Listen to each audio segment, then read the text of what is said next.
that like in my world, in what I envision, there are still these services, right? They're just not government provided. But he kept saying, well, who's going to provide the police? Who's going to provide the roads?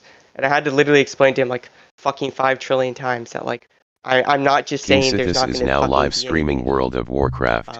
Talk to And then I'm AnCaps. like okay, so like let me just like let me like even accepting his idea that like oh everything's gonna like collapse if there's no government for some reason. I just told him like okay, I would just like bite that bullet and say like okay, like so what? Right? Like I'm still not for taxes because the main point was like It's more of an ethical argument, fundamentally.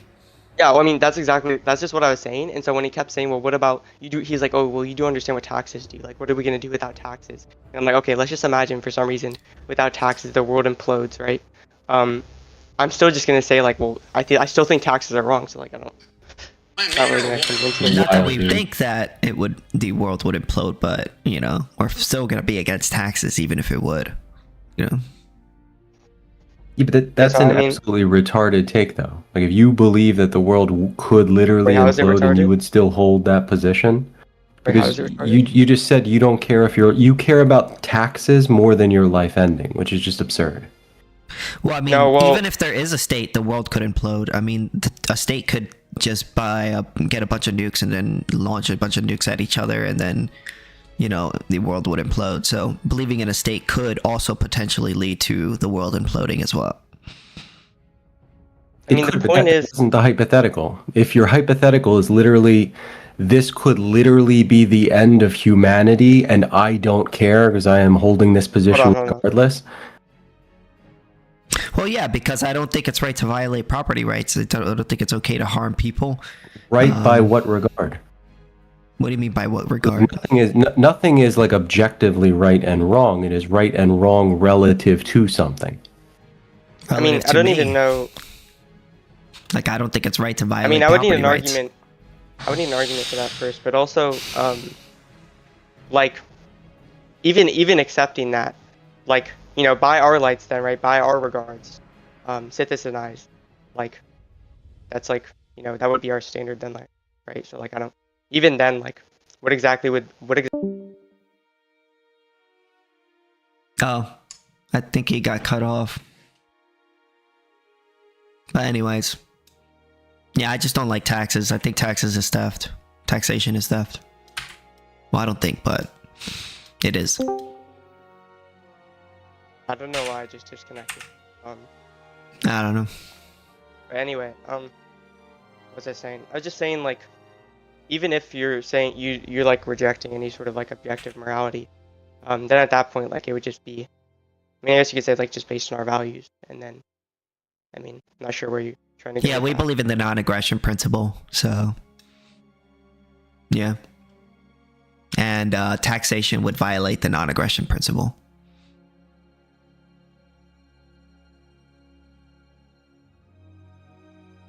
Did he leave? No, it's just stupid, dude. So we believe in things for reasons. We don't just believe things. And we believe in things because they are going to yield a consequence that we prefer. So if the non-aggression principle, let's just say every time you violated the non-aggression principle, humanity just became better. Like magic and fairies and god machines creating infinite prosperity, you would no longer be against aggression. You would be completely for aggression because aggression would be based. Yeah, that's I mean, not then true. you're just kind of like begging the question against our view, right? Because we're not consequentialists. So like, you're appealing to consequentialism right now. So why would like we grant that? So fundamentally, we don't. I mean, even if initiating force against another person led to what you would consider to be a better outcome, I would not support it. Like if rape led to 10 people gaining $1 million, I would still not support it. No, but why? Well, because I have a fundamental belief that initiating force against innocent people is immoral. You don't. You were not born with that belief. You weren't born aligning with these very particular principles laid out by a very particular person. Well, I may not have been born with it, but I believe it now. It's my ideology. I don't think people are born believing anything. I mean, wait.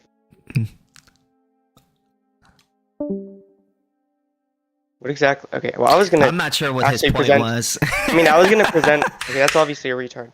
Yeah. I was just gonna present. I was gonna present like an actual like argument that like actually demonstrates like why at least I believe. But I guess he. Okay, whatever. Well, fundamentally, I I mean, just don't honestly- think it's right to violate innocent people's rights, you know? So when people ask me, why do I support the NAP? That's generally what I say. KingSithis, Yeah, I mean, what a like- name. Usually like when we like would start out in these conversations, like I don't really like immediately jump into like the exact argument, right? Because then I could probably pull up an argument. Like, Why is regarding- Trex in talking shit, but he's not joining us? Bro. I don't know, bro.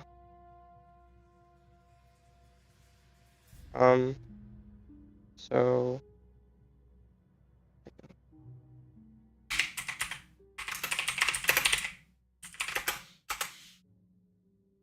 No, why? Okay, fine. Then go fuck off. yeah, who? What? Who are you talking to? No, I wrote join us, and he goes, why? And I was like, fine, then don't. What do you want me to give you a long explanation as to why you should join us? Because why not? There he Or should is. you join? What's going on? What's KingSithis doing? I'm playing World of Warcraft. Typical KingSithis things. Yep, typical. Yep. Ah, shit. Not talking about degenerate stuff, you know.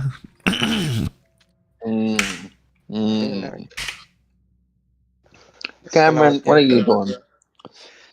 I'm just finishing up this assignment for this class I'm in. But That's awesome. I'm proud of you. it's really, really epic. How are you doing?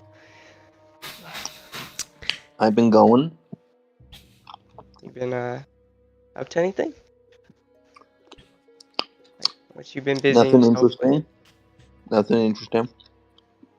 Are you like in school or like what are you doing? I do stuff. Oh shit. Oh, Yeah. that's informative. Yeah, I know. I quit my job. No, you're no longer a forklift driver. What would you do? I Yeah. now DoorDash full time. Let's go. Do you make more money door dashing full time? Yes. Then why weren't you doing that in the first place? Well, I'm because here. I didn't know much about it. Oh, hey. I have Hello. showed up to talk to an anarcho-capitalist. I'm back. Hell Let yeah. me Come solid on. snake. We are anarcho-capitalists. That's Can Yeah, I I'm ask you, also an anarcho-capitalist today. can I ask you Oh, a wow. question? You could ask us whatever you want. Well, I have two questions. Go Do ahead. you like Do I like what? money? Hell yeah. Do you like the government? No. Oh no. Oh, so all right. Well, this already tracks. That's pretty cool. So this was well advertised. Well, okay, so what sets us apart from other anarchists is that we do not have an issue or any problem with private business or private property. We believe, in fact, we believe very strongly in private property and private business. We think that so long as you are not initiating force against another person, if you are the owner of land, nobody has the right to extract that wealth from you for any reason, unless you consent. Okay, so can I have a third question? Sure, you can ask as many questions as you want. I'm sorry for asking. I don't know. I just hate showing up in people's rooms and like. No, trying this to is do the it. Talk to AnCaps channel, bro. You could ask us whatever you want. So The idea? I get that in a perfect world where like make money, fuck bitches, and there is no government influence. Do you see any downside to that? Hell no, nothing but good side. To no government? Yeah. Well, I mean, you know, fundamentally, we see nothing but bad with the state because they do nothing but forcefully extract our wealth and use that money to pay for things that we don't support. But we do believe that the functions of the state or things that the state does, such as like protection and stuff like What I'm that. going to ask is, what do you think the legitimate causes, like, what do you think legitimate functions of a state should be? Well, it should be privatized. Well, So, I mean, yeah. that seems to be kind of like like- presupposing that like the state could be legitimate, like in principle. But as Like- we're understanding the state, like it just couldn't be given how it operates. So the things that it does would be privatized, like protection and courts and police and things like that. We believe that should be privatized. Yeah. That's a Okay, funny well, profile that's picture. Well, that's very interesting. I mean, in my opinion, and you guys are going to crucify me for this, I know. Just laid out. I think a state exists for about three things: Okay, let me note them down. defense of the homeland, Okay, defense. So these are like the legitimate functions of the state, you mean? Say again? Do you think these are like what functions the state should fulfill? Yeah, or yeah. whatever? This Okay. is the legitimate Functions. functions of the state, not Yeah, what the me state's write this. doing. Okay. It's what they should do. Because I am for a limited government, not no government. So I'm not an anarcho quite. But Okay. I think a state Minarchist. should exist for a shared defense, a guarantee of interstate commerce. Wait, when you say interstate, do you mean like within the country's boundaries or like across countries or? That's actually a very good question because Because like interstate in the U.S., I they presume you're from the can- U.S. too. Interstate means like across U.S. states, right? And then if you are not in the U.S. states or states, I get that. I got you. Okay. And I would say both. So like just international trade and domestic trade. interstate, yeah, like facilitate trade.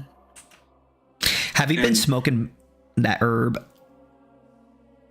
No, I don't smoke, man, at all. You've been I don't do drinking? drugs.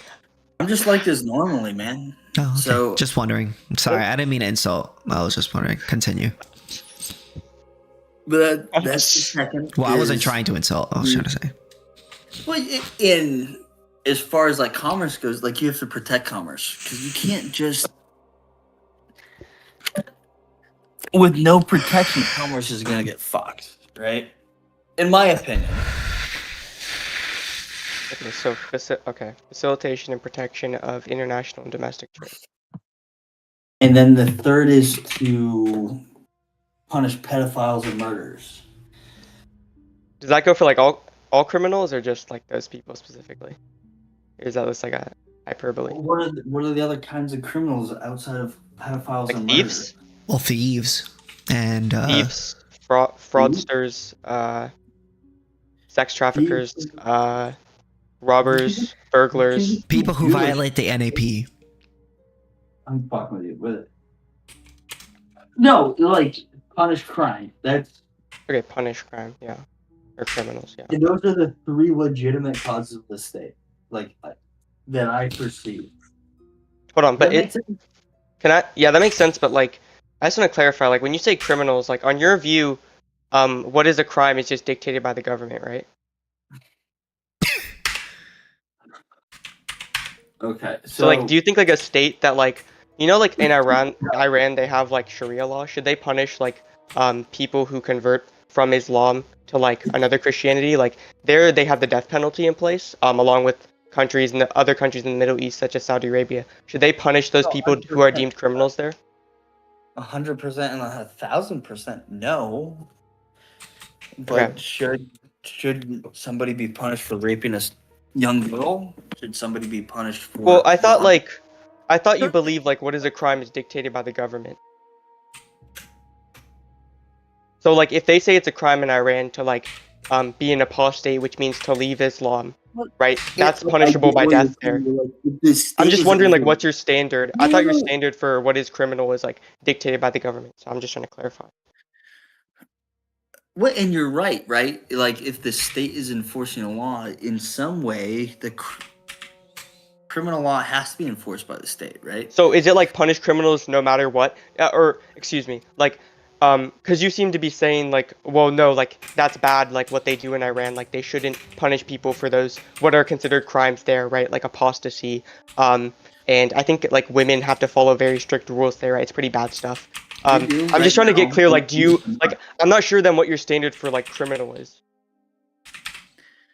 Well, so if I had to put it very basically, and you're putting me in a box here, so I'm sorry if this is a bad answer, but my answer. Well, the for idea is to criminality- just see if you're consistent.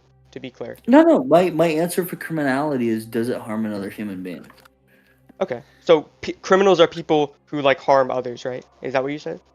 Sounds pretty libertarian. Well, yeah, that's my point. Is if you're harming another individual, that's crime. Would be my general definition of crime, right? How are you Would- understanding like Would it be harm fair here? to say that you believe in the non-aggression principle? Yeah, like you should not hurt other people. I mean, we can test that, right? We can see, like if he Do actually. you guys get what I'm saying at all? 100%. Well, I just need to know like what do you mean by harm here? Because like how we understand harm, like we would consider like violations of the non-aggression Okay, principle so would be harm, right? when you bet against me and I bluff hard in a game of poker and I wipe you out because you didn't see the flop, and dude, I hit full house. Like you're harmed, but that's not harm, right? Like we're both. Yeah, like I wouldn't say that. Well, I wouldn't say that's legit- criminal. We're both legitimately in that game, and I know it's such a like, but you get that. You get that's Yeah, like that is at the end of the day, like you chose to play, type of shit. so you would take Does that like make something sense? that's harmful to be something that's like criminally harmful would be something that's like Like rape. what do you call it? Okay, yeah, it would be like. Let me think about it. Like, you are affecting their ability to live their life Well, that's also like kind of without vague, their 'cause- consent. Okay, affecting. Yeah, Well, I that's think also kind of vague. that's the key point. Is Affecting someone's life without. because I've raped some people in poker, not like Yeah. Okay. I thought we were gonna go somewhere else with that. I was gonna be like, what the fuck? Right? Okay. Yeah. The government rapes my wallet. well, and like so you get what I'm saying. Where like they're different definitions, but like where you were taking advantage of somebody or affecting them without their consent to play the game. Does that make sense? I'm probably describing this really poorly. I mean, maybe like, how do I do this? Sorry. Maybe like, we should like narrow this down even more because like, when you talk about like you know these things that are harmful, like I have a certain I understand when you say like something like beating someone in But poker, people like shouldn't fuck underage people, right? Like that's something we can all agree on. But like, where is that driven from? It's a vibe thing, right? Like we all aren't freaks. We're like, well, that's bad. Right. So, and it's like, oh, well, maybe you shouldn't try to stab somebody over their money. That's bad. Yeah, I Do you agree get that, what like, I'm saying? Where like, I'm trying to describe it to you, but it's kind of. I get what you're saying, bro. It's like hmm. if you're not consensually in the game. Why don't you explain to him what the NAP is as opposed to analyzing what he believes in? Yeah, that's fine. I'd love to Sorry, I'm just hear trying that. to submit something. I don't think it's respectfully, I don't think he's gonna give you like a very like in-depth Yeah, answer. I mean, probably not. Okay, Yeah. I mean, we can go into the NAP because then we'll provide our standard. And then I think what we should probably do is also like think through some Am I saying something hypotheticals. fucked up? I don't know. No. You're fine. You're No, good. I'm just saying, like, I should probably present you with what we think shortly. Okay, Yeah. I guess okay, so I guess let me pull up something. So, 'cause I have like something I need to. What I have always leaned. What the hell is an anarcho-capitalist? They believe in dissolving society and killing everyone. Whoa, Whoa, getting- whoa. Sheesh. Sorry, we believe in dissolving society and killing everyone while getting as much money as possible. True. Yeah, that's not us. That's we believe.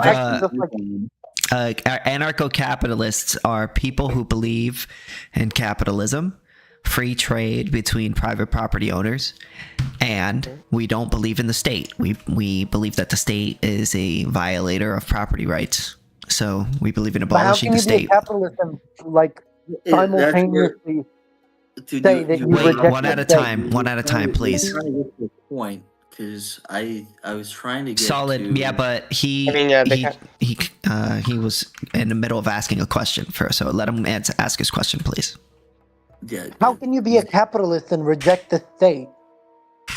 I mean, I just don't. Let's just address this. Like, I don't see the incompatibility. Like, can you point it out? Like, yeah, it's not really an argument to like ask us that question, right? Well, I could answer So, that like, real you quick. believe in the right of private property, Yeah. but how can proper? So it's literally just like chaos.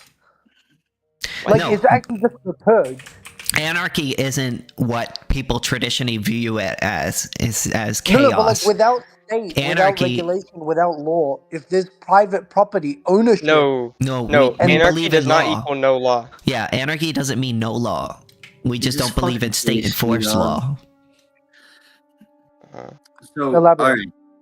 So we don't believe that the state is the only group of people that can enforce property rights. And in fact, we don't believe... Can you stop talking, please? Thank you. Hold on. Just hold on. So... I'm going to talk once you're done, but let me know when you're done. I'm sorry for interrupting. Yeah, Alright, just we'll don't get talk. into- Just don't talk while I'm talking, please. I Don't. show Okay, what I get kind it, of but just stop meeting. talking, please. Yeah, let me know when I can talk. I'll let you know. So what I was going to say is that we don't believe that the state protects property rights. In fact, we believe that the state violates property rights. Fundamentally, taxation is theft. It is a forceful extraction of wealth by people who live within the state. If you do not pay taxes, the government will come in and attack you or throw you Hope into you're jail. doing well. Hey BTW, I wanted Okay, to ask if while I I can don't make some believe arts that for your those- channel. means of forcing taxation are viable or morally justified, don't you think, like, prudentially we ought to pay taxes? No, because I don't believe I ought have to, the state has a right to forcefully extract wealth from me. But I'm the sorry, benefits, I can't which take this seriously because this is the same dude. Go ahead. Alright, stop. Goddamn. I Talking, muted him. bro. Holy shit. we'll get around to it. The benefits that come from paying taxes in any like social like state, well, except for like maybe a couple, like generally the benefits that come from paying taxes like are beneficial to society. So like why like ought not we pay taxes? If you want to pay for the state's protection or the people who pay them, you're more than welcome. The issue is the people who don't want to pay, they're being forced to pay against their will. If I don't want to pay for the things that the state puts its money on, then I'll be thrown into a cage. So for instance, there's just, there are some things that the state does that may benefit me, but what about the things that I don't want the state to use my money for? Like wars, killing people, the drug war, things like that. I don't agree with my money being put and spent on those things. So for the state to force me to pay into that is a criminal, makes them a criminal organization. But even like wars and stuff, if someone were to attack your nation and you didn't pay taxes and that like standard was set for everybody, because frankly, if we lived in an anarcho-capitalistic state where taxes were optional, 90% of the population would not pay taxes. So how do you expect Wait. your country So very to confused. have enough funding Go to ahead, defend Cam. themselves? This is like very confused on multiple levels. Let's just say that off the bat, right? Because what Yeah, we're I'm envisioning. not familiar with this. No, this- we just need to clear up the confusion, right? Because I see. So first off, like, just like what you just said, regarding what you just said, in our like dream world, you could say there's not going to be any countries, right? Or at least the kind of AnCap territory we're envisioning, it would not be a country, right? It would just be a stateless piece of land, right? So there would be no government. It's not like taxes. I think taxes by definition are not optional. So I don't think like optional taxes are a thing, right? What would actually be the case is that there would be private companies providing all services, right, including services the government typically provides, right, like police, among other things. And so also earlier you seemed to question whether, I'm not sure if you strongly hold that like taxation is not morally justified, but if you think that taxation is not morally justified, then like on what, like why are you arguing for it? Like what do you think it means for something to not be morally justified? To me that means like you shouldn't do that thing. Well, I'm not necessarily holding that spiritually that taxes are not morally justified. I didn't say anything But about spirituality. oh Just to no, be no, clear. I'm not. Like I'm just saying, like that's not like I'm not holding steadfast Okay, yeah. to taxes not being morally justified, but like I can agree in some circumstances, like very very rare circumstances, where I can say like certain funding, like of taxpayers' money is not justified, and I don't think that we should be spending like money on those things because they're non necessities. But like, even if like in your ideal world, you said like private companies would have ownership of all of like the fundamentals, like police and hospitals, and I'm assuming like all of the defenses of this nameless land. Hmm. Like, if we don't pay taxes, don't you consider that like we're still going to have to pay significantly more money for those like expenses, like because those Wow. companies still need money to like function. So how would they function without taxpayers' money? Do you want to say something to this, Sithis? Yeah, so the same way it would function with any other good or service.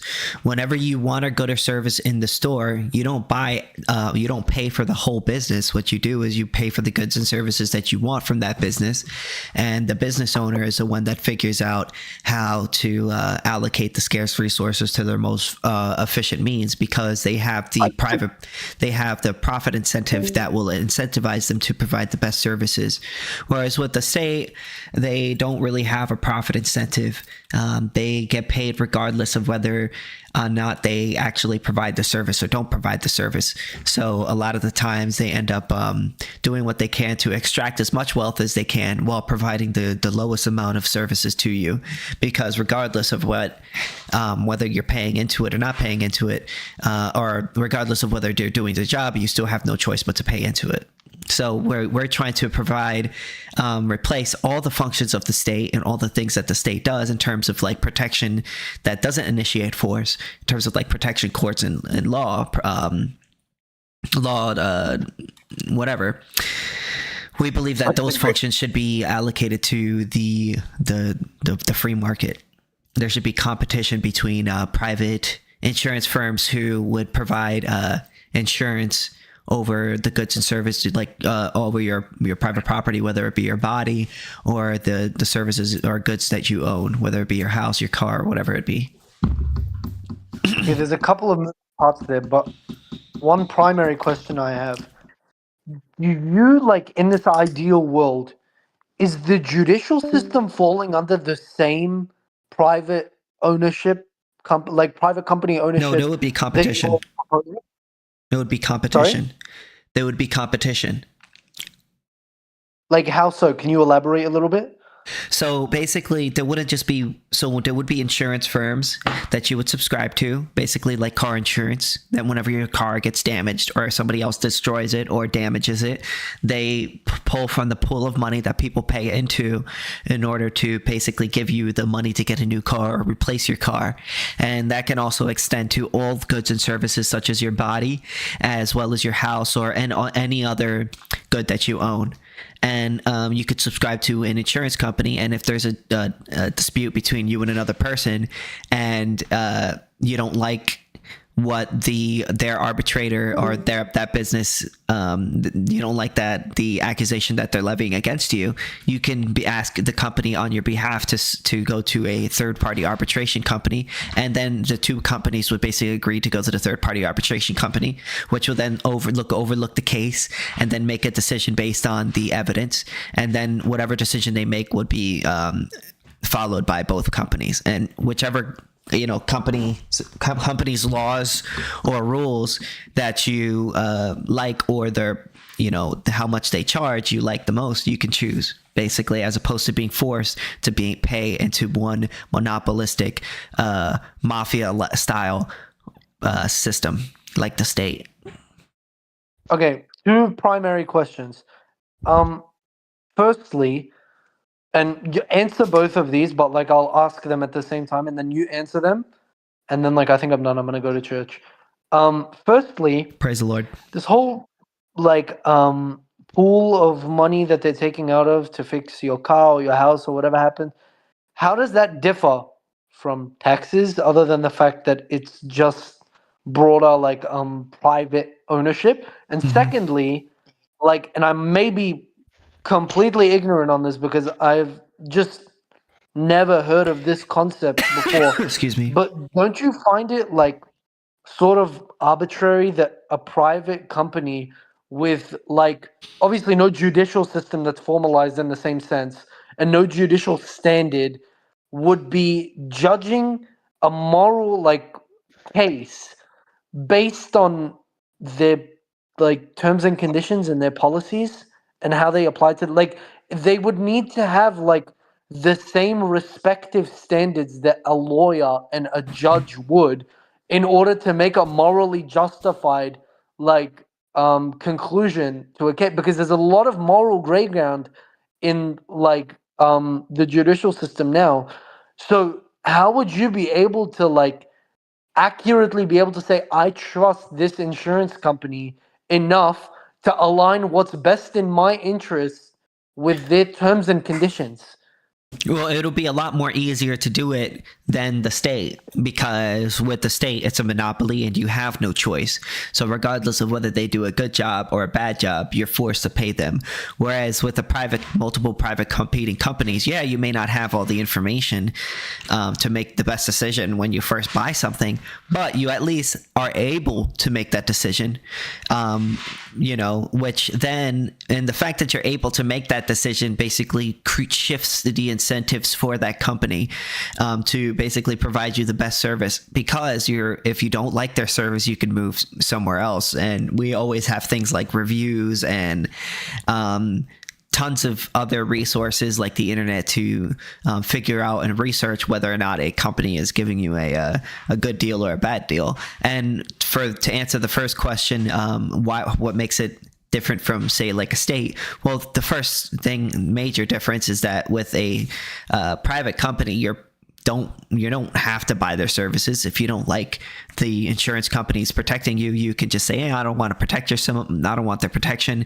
And then you can choose to, protect yourself with a shotgun on your own property. Whereas with the state, even if you choose to protect yourself with a shotgun on your own property, they will still force you to pay them, regardless of whether or not you want the service or not. And that's the fundamental difference between private companies versus the state. One is voluntary and the other one is involuntary. And who's to say that all of these various different private companies, after like a number of people, like the majority of people, start having a problem with their terms and conditions and their policies, what if they just align themselves and they make like a massive alliance with all of the competing companies in order to maintain the same terms and conditions, and then we're just back to like So a a monopoly? monarchy? Yeah. Monopoly? So I mean, you don't have a problem with that though, right? So the thing is, the second that large amount of companies start to do things that their people who buy their goods and services don't like, what ends up happening is other companies, so long as there's a free market, will pop up and start putting terms and conditions that those people will like, and that will then incentivize people to hop from one company to the company that is actually providing the best terms of service in the market. That's why having a free market is always better than having a monopoly, because when you have a monopoly, if they're providing bad terms of services, you have no choice but to buy their service. But when there's competition, you can at least make a decision and choose. You have among a couple choices to choose from. So competition, And then, like out on the outset, is always going to be better than monopoly. and then what about regarding the monetary system? Because obviously, if there's no like monopoly, if there's no like government necessarily, and it's not formalized in any sense, then there is really no Federal Reserve Bank. So, what Oh are we paying yeah. what are Oh we yeah. paying these companies for? Like with, I mean, sorry. And secondly, if it's private companies that are Crypto. printing the money, then like, are they just going to be competing with each other? Is a section of land just going to have multiple currencies? And then how do we determine the value of those currencies? Well, before the Federal Reserve, we actually had a system very similar to that, where there was multiple currencies. In fact, we actually, as of right now, we do have a Federal Reserve, but we do have hundreds of thousands of different Bitcoins that you can invest in. So even as it is right now, crypto, even as it is right now, there isn't technically one currency in the United States. There's actually many currencies, but we do believe in having competing currencies, because when you have competing banks as opposed to having one Federal Reserve, whenever the Federal Reserve makes a bunch of mistakes or does the banks under it make a bunch of bad transactions,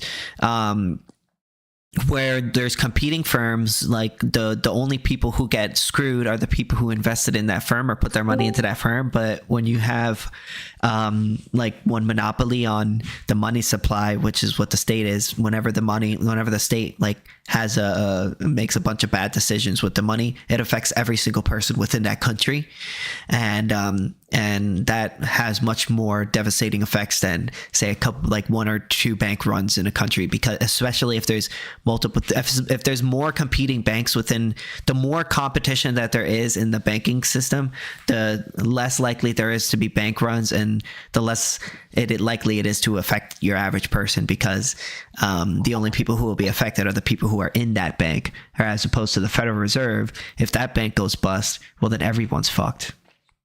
I mean, just look how much the state has inflated our currency over the years. I don't know where you're from, but in the United States, our currency has been inflated a lot. The whole economy is just pretty fucked over there.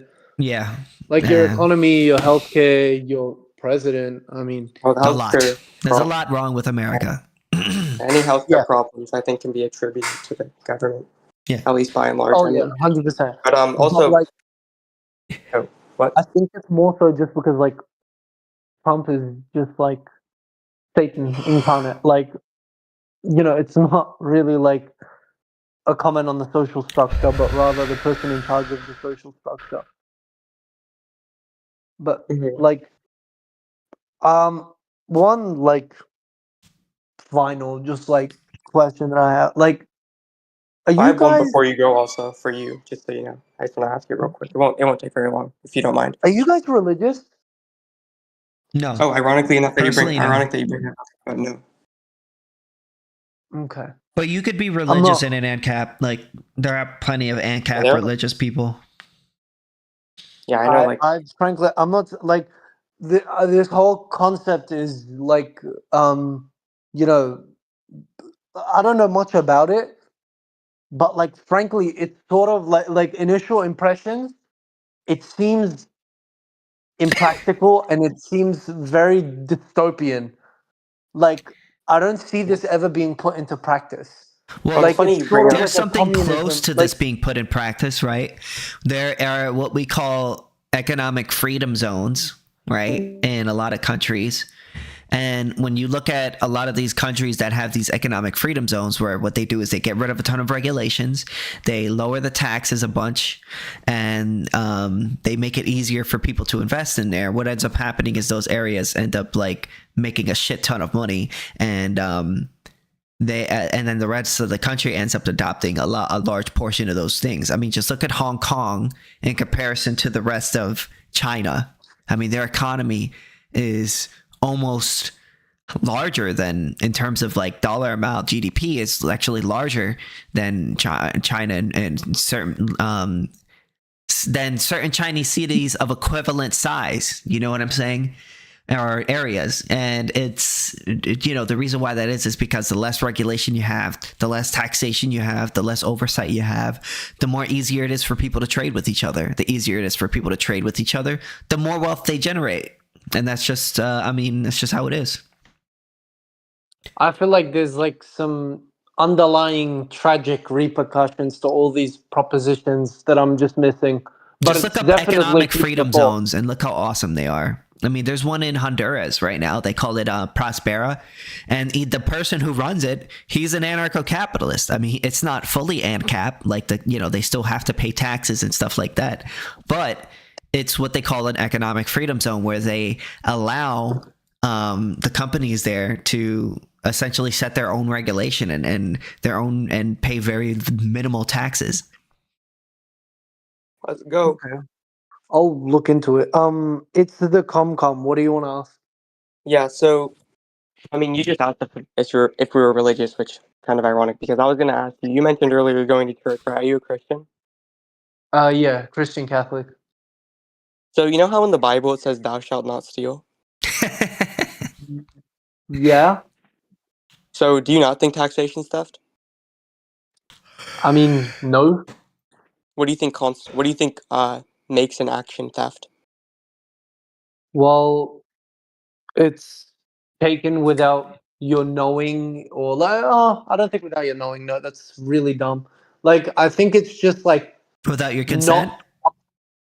it's not up to you. We're taking it, and that's that. Oh, wait, taxes aren't like you don't have a say over that, right? You kind of have to pay taxes. So that would be theft. I mean, do you really have to? You can be homeless, No, but I mean like you can not pay taxes. And he says, right? I can But never imagine. you can go to prison. Yeah, I but mean, you nothing can is really optional.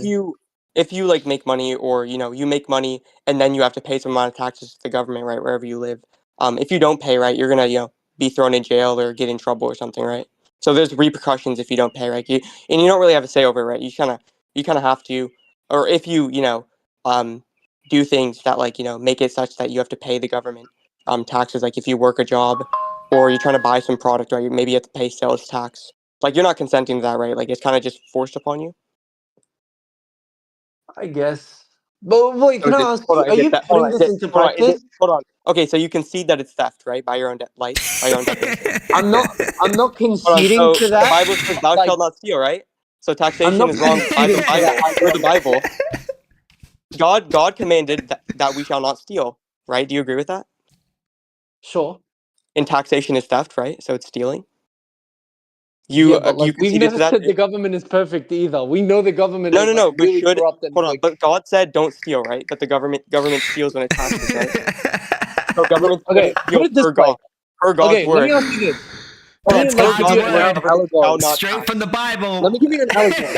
If a guy came up to you with a gun and said, "Give me your car keys," are you gonna tell him no because God said you can't steal? Like I don't really it's see not how that's really like up to you. I'll even if I what? do concede that it Yeah, is but it would theft. hold on, per God's word, right? It would be wrong for that guy to steal. That's all I'm saying, right? Yeah, but I'm not I'm granting just that saying. taxation is Well, he's theft. just I'm talking sure about the there's You already ethics. agreed justification. taxation is theft. You already said that it meets your definition, right? It meets your criterion for My theft, right? definition was very That it's loose. Do not non-consensual. take that like verbatim. Don't quote me on that. Okay, do you think Like, theft involves?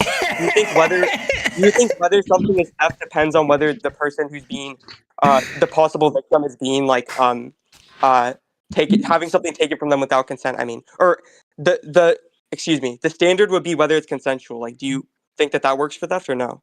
Because you seem to like agree with that earlier. No, obviously Yeah. not. It doesn't work. What I don't know what else would constitute theft. But if you're It is the claiming that forceful it's theft extraction because of it's wealth. not consensual, people consent to that. They might not be necessarily don't. happy about it, but they still do it.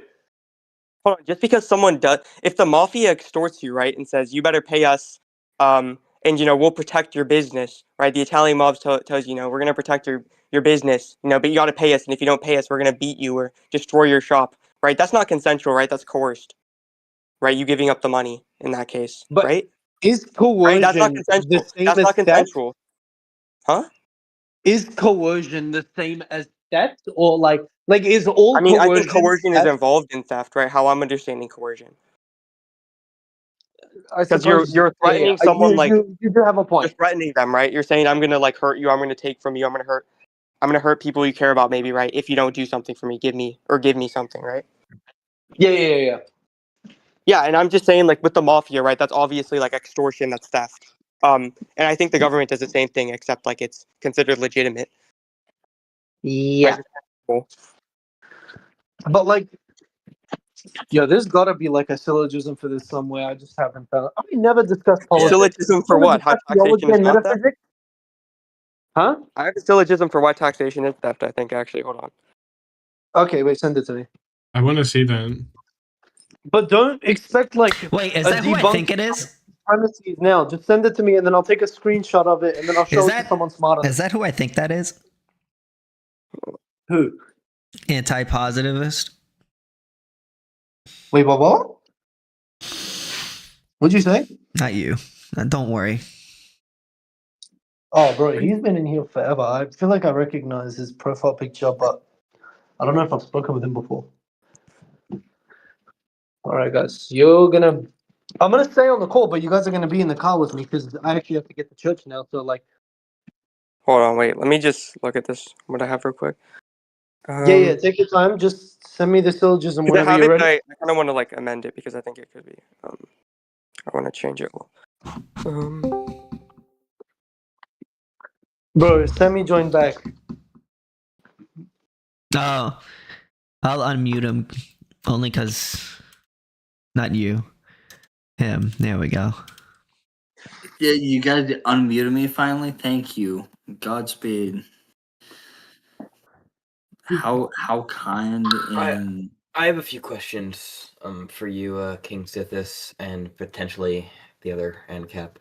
Mhm. I can't read their name because my Discord is too tiny. Yeah, so like you said earlier that the only way you can like acquire property or like some item is by either like homes. Or we'll talk about like property, either by like homesteading or like buying it from someone else who rightfully owns it, right? can I say something? No.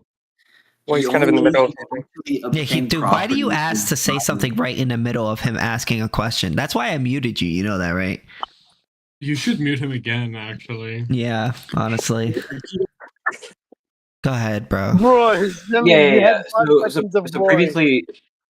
previously stated that you can only acquire property by either like homesteading it or by acquiring it from someone else who rightfully owns it through like a purchase or by like a trade deal or something. They have to willingly give it to you. Mm-hmm. Wait, what? Okay, yeah. Yeah. So in theory, right? Let's say like let's talk about like the moon. Let's say no one's homesteaded the moon. So alternate history, like the Apollo missions never happened. No one's ever like landed on the moon, right? And you have like some big company and they want to own the moon, but they like don't have the like ways to get there. And obviously no one owns the moon, so they can't like buy it from anyone. Do you think that like if they were to go around and let's say pay like $1 billion to every person on the planet, in exchange just to like essentially say like, yeah, we'll let you have the moon. Do you think that in that case like they could own the moon, or would that still not like meet any Have they ever been criteria there? for no, they've never been there, but they paid everyone else on the planet to say that they can have it, just to like agree that they can have it. I don't think so. No, okay, so Wait, what is the scenario? I don't think so. But yeah. why not? Yes, so we can imagine every living person on the planet, right? They've been paid by this guy to essentially like give a signature saying like, yeah, this guy can have it. I don't care. He can have the moon. And everyone does this. So everyone on the planet currently agrees that this guy can have the moon, right? And I mean, and if because of this, assuming everybody agrees, I mean, if somehow everyone in the whole world agrees, then I guess so. okay, yeah, but in this case, it's even like a single person who didn't agree, like that would be enough to say that he doesn't own the moon. Probably not. Yeah, because I don't know, man. Because the thing is, you never been there, so I don't think that. In the moon. Huh? So I don't think you He can does- really own the moon just because everyone says it's If he okay. I sent- mean, If he sent like autonomous rockets to like go and terraform it and start building stuff, but he's never been there himself, would you say that qualifies as homesteading the moon? It would depend on if he's using his property to do it. Yeah, he owns the rockets. Oh, well, then in that case, yeah. Because then he would be using his property to homestead it. Okay, yeah. That's fine. So in this case, it seems to me then, if we're going by this, that like, yeah, it unless you have entire unanimous agreement of the entire Earth, or you've been there or you've bought it from someone, then you can't really like own a place. Then any like unhomesteaded land, any land that's undeveloped, right, that's in its natural form, obviously can't be owned because it hasn't been homesteaded yet, and so even if it was bought from someone, that person didn't own it because it wasn't, homesteaded in the first place. So in this case, would you say that like any undeveloped land is just unowned? Like is not rightfully owned? Essentially, yeah. Like the Sahara Desert, there are some parts of it that has never been even, or like as far as I could tell, that hasn't been walked or upon or been around in. Right? I would say nobody owns those areas. Yeah, well, I mean, presumably you can't just like walk into like a hill and like declare you're like, walk into an unknown hill and declare it yours without like doing any development to it, right? Like You would have to do something with it, like with your property. Yeah. Mm-hmm. Yeah. So let's say that so like I buy like a house or whatever, and it's like an acreage. It has like quite a lot of land. But there's like kind of just the house, and then like the bit of dirt that was like moved to put in the pipes to the house, and then there's just like 8 acres or whatever that are entirely in their natural form, the way they were before any humans were there. Would you say that like I own that land? For it to be legitimate, you would have to either homestead it or buy it from someone who homesteaded it. So assuming the person before you homesteaded it, and then they are selling it to you, then yeah, you would be the owner. Well, clearly some homesteading has to happen because there's like a building here, right? But and like I said, that's why I said, like, assuming that somebody did homestead it, then yes, it would be okay because you don't have to homestead it yourself. If the person homesteaded it before you and then they give it to you or trade it to you for something else, then it would then become yours. Mm-hmm. Obviously, I own the house that like the land is on, right? Assuming you bought it, the house and the land too. Yeah. Mm-hmm. Well, yeah, but what I'm saying is, like, if I buy this acreage and it comes with the house and all the land, and the only part that's developed is like the driveway and the house, and then the like where the pipes are running through, right? But there's 8 acres that are entirely untouched. They are in their pure natural form. Do I own those 8 acres? Because those ones, like, yeah, sure, it depends on if the person whom you bought it from before homesteaded it before you. If so, then yes. Because if they homesteaded it, it belongs to them. Homesteading would mean, doing something, making some use of that scarce resource with your property, whether it be using it physically with, like, one example would be like breaking a stick off a spear, or if with land, another example would be like embroidering it somehow, walking across it, cultivating it, things like that. Walking across it qualifies. I mean, it could if you're the first one there and you have some intended use for it. Do you think that Neil Armstrong, like in an AnCaps society, stepping out of the Apollo capsule, because he's walking into the moon, he's the first person there, that he could have just like declared, like, yeah, I own this this crater or whatever that I'm standing in? The crater maybe that he jumped on, he would have more of a right to it than any other person because he was there first. Mm-hmm. Because he was, yeah. I know it's a little outlandish, but I mean, if you think about it, it makes sense because he was the first one there. Mm-hmm. But talking. So like, it just has to be, like walking across it can qualify as homesteading, as so long as it's unowned land. Yeah, it could. If so long as you're like, it would just be the. Are you okay? Sorry. Oh, I heard some weird noise. I was just saying, yeah, you know, that could be considered to be homesteading it. But generally, the best way to homesteading in terms of like land is to like border it somehow. Now it could be like, you know, maybe marking your territory with like a fence or maybe some rocks, or, you know, in some cities they have like sort of a recognized border, you know, like with city blocks, like everybody kind of knows where their house is at. So you don't have to make like any meaningful change. Like homesteading doesn't mean like you add value to the land. It just means like you have to put like down like a meaningful like claim that's sort of like specific and like, yeah, I own this place. Well, you would have to be there first, or your property would have to be there first. You like, for instance, I couldn't just say like if I saw a moon. Or not the moon, like if I saw the moon far away, I couldn't just say, oh, the moon is mine now, you know what I mean? Like I would have to be there, you know what I mean, or do something with it. But in theory, if I picked up a rock and I put a carving in this rock, so I'm homesteading this rock, it's now my property, right? Yeah. Like if you pick up a rock, that would be a rock, yes. Okay, yeah. I pick up this rock, it's my rock, and then I throw this rock across the riverbank, and it lands on the other riverbank. I can like say, oh yeah, where that rock landed on the riverbank, I own that now because that's my property. I wouldn't say you own the whole river. I would say you maybe own the water that it touches. Yeah, just like where the rock landed, like across on the other side of the riverbank. Yeah. Okay. So if you say, let's say you took your hand and scooped up some water from the river, I would say you would be the owner of the water that's in your hands. This seems like very exploitable to me because I feel like if let's say someone like went and just they sent up a satellite that they owned or whatever, and they just started like deploying like grape shot down onto like the moon so that they can cover like as much of its surface with like little shards of like stuff that's their property. That seems like that wouldn't have the same meaningful like transformation as someone who like set up like a base on like the moon, right? It's like the claim for me feels more valid to the person like set up a base and the person just like. Well, I mean, they would have more of a claim to it than any second comer. Yeah. So you think that if person one, let's say they managed to cover like a 40 square mile patch of the moon in like little grape shot like shrapnels from carpet bombing it, and that's their property. They obviously they own the explosives, and so they're like, yeah, my property is covering the moon there. I own that section that's covered. And then someone else, unbeknownst to them, lands on it, and they set up a base, right? It's habitable. But they land there, and let's say a month later, the guy who carpet bombed the moon comes out and is like, hey, I own that land. If you go out and you dig in the dust, you'll see you'll see like these little like metal bits. Those are from my bombs. Like would you say the person who carpet bombed the moon first has like a claim to the land there?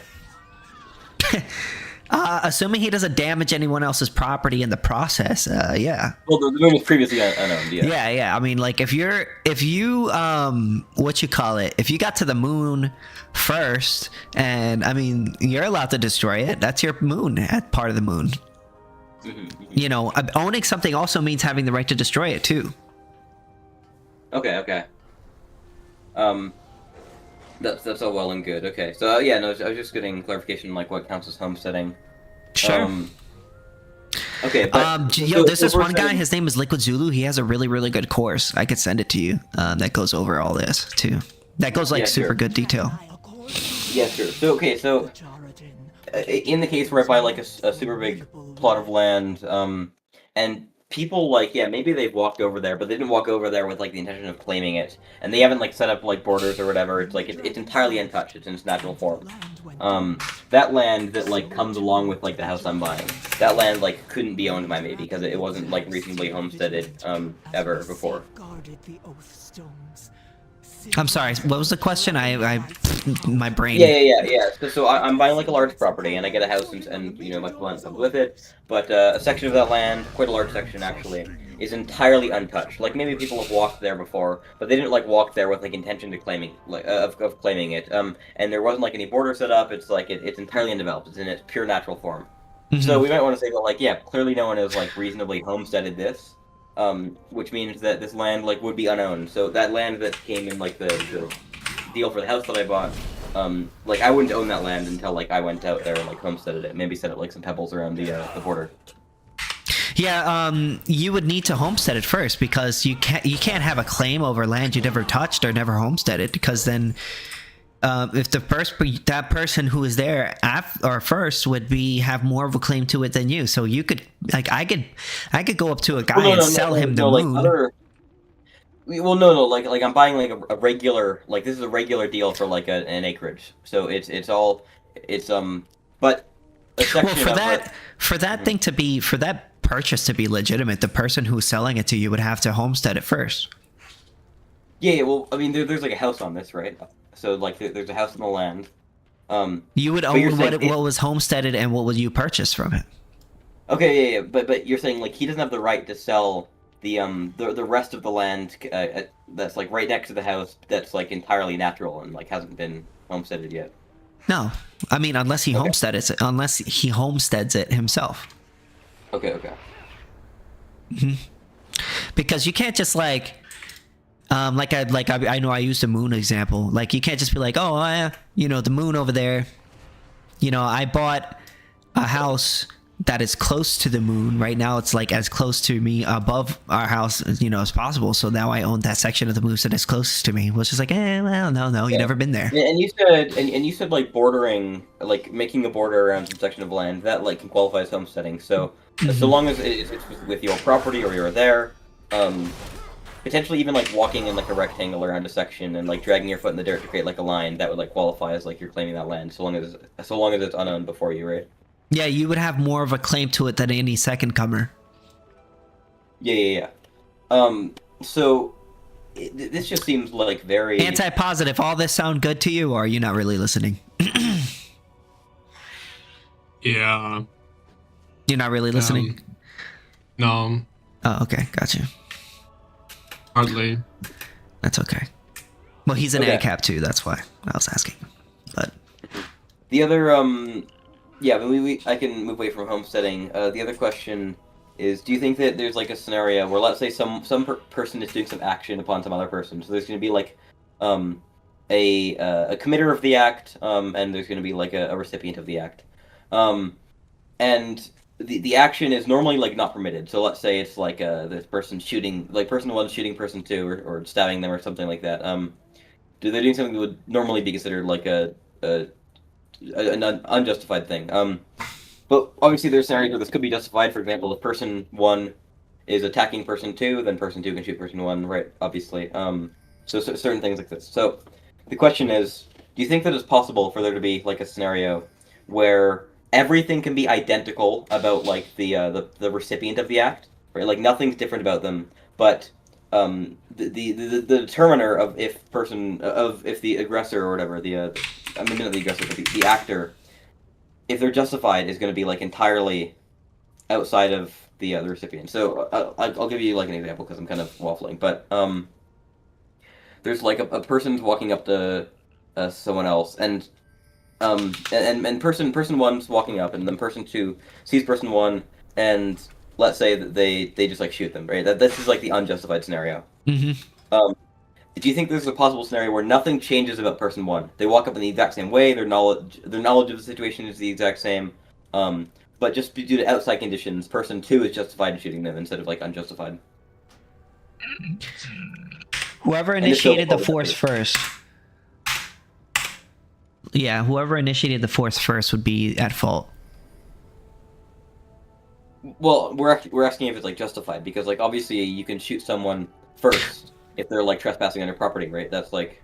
Oh, well, it depends on whether or not they have mens rea. Mens rea would be basically the idea of like whether or not they know whether or not they are violating your rights.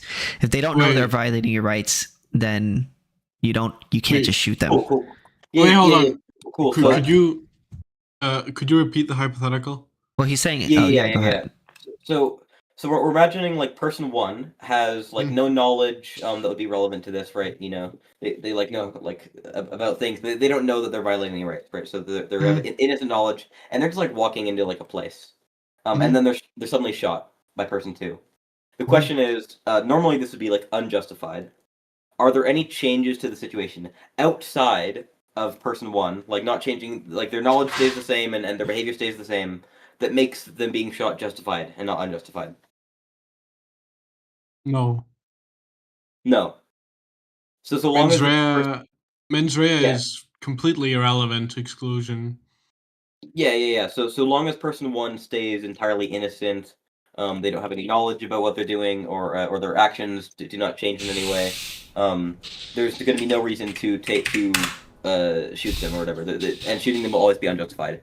And to that extent, any negative action towards them, any aggression towards them is going to be unjustified, so long as they have their knowledge stays like innocent or whatever, and their actions stay the same. No, what I was saying is that I don't think it matters whether or not they have mens rea or not, whether or not they know they're committing a crime or not, to what exclusion is permitted.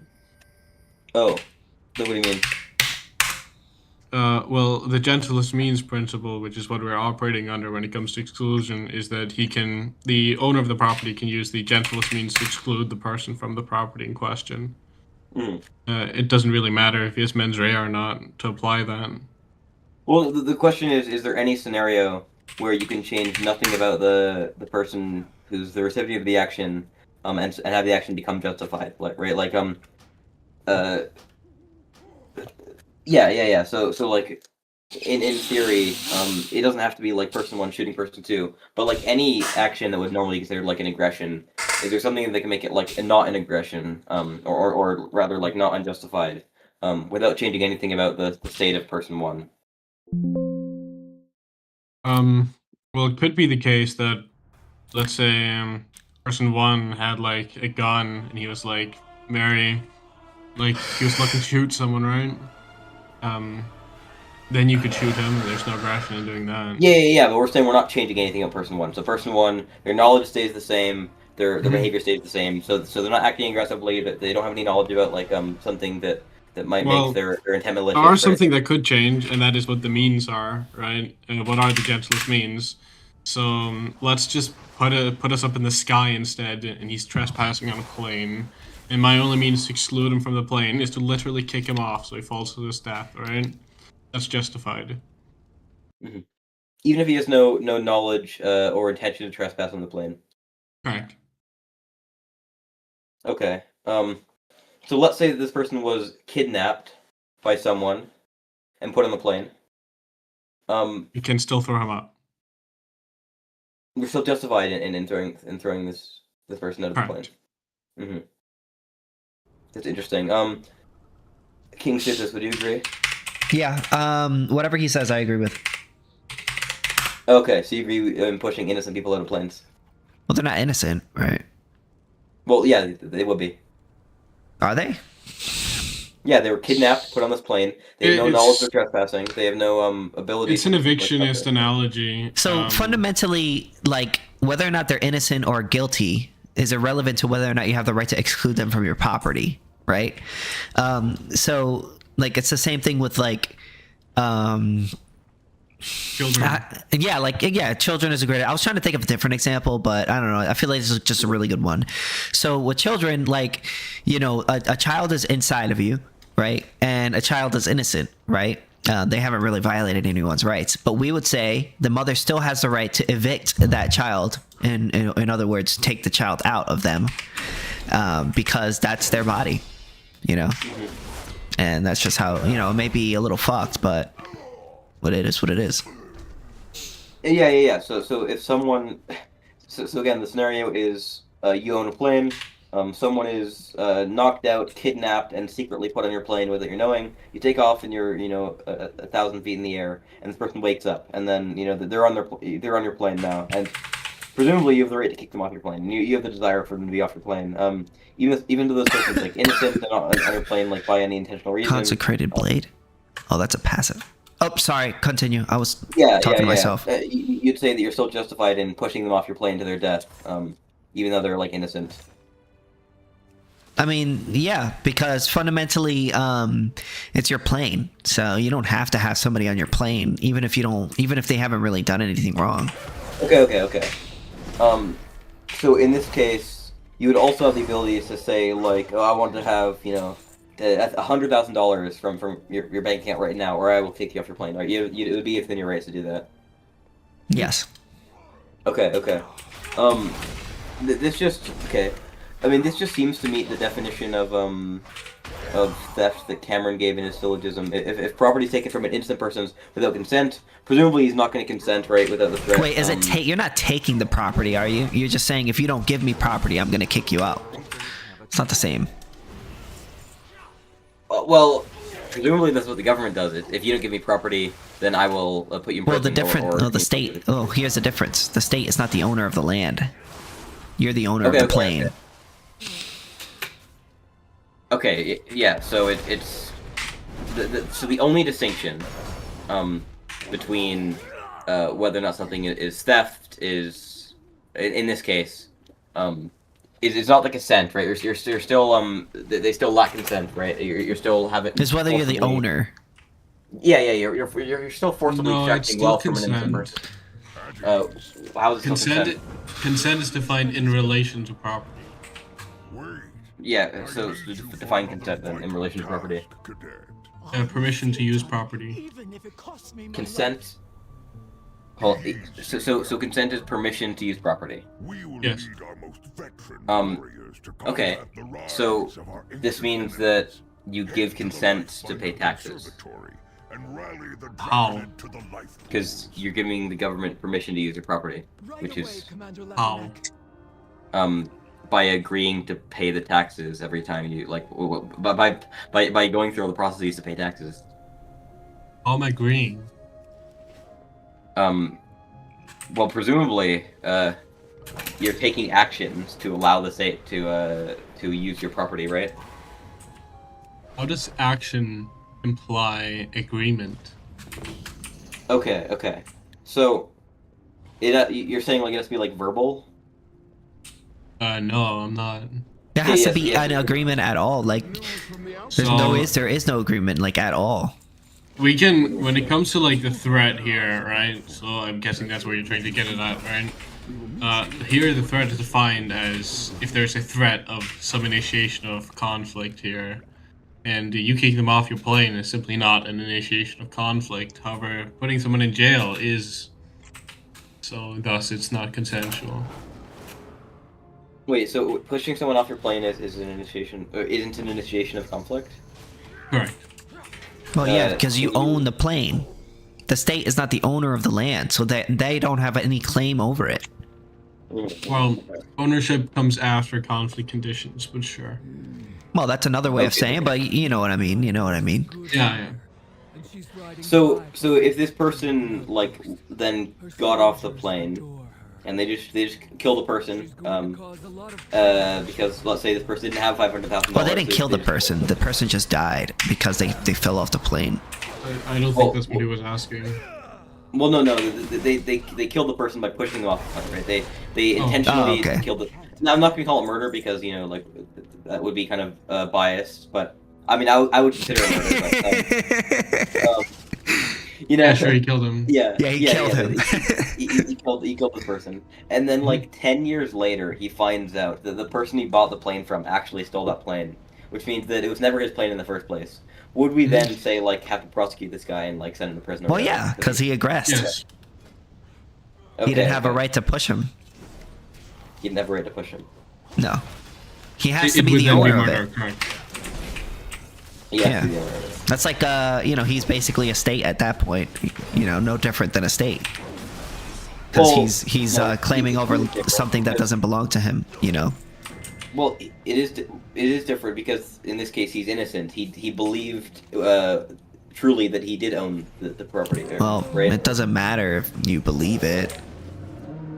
What matters is what the facts are. Yeah. So it's in the same way that the person trespassing is innocent because they have no knowledge of their trespassing, and they also it's not their fault they trespassed. They were kidnapped and placed under the plane by someone else, right?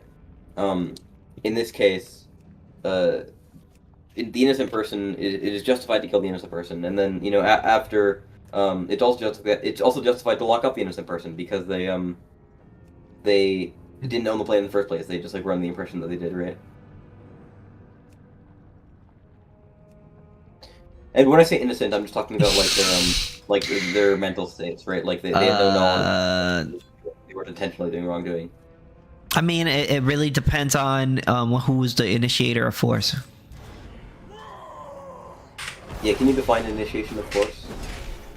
A person who does force first against another person's property. Force, okay.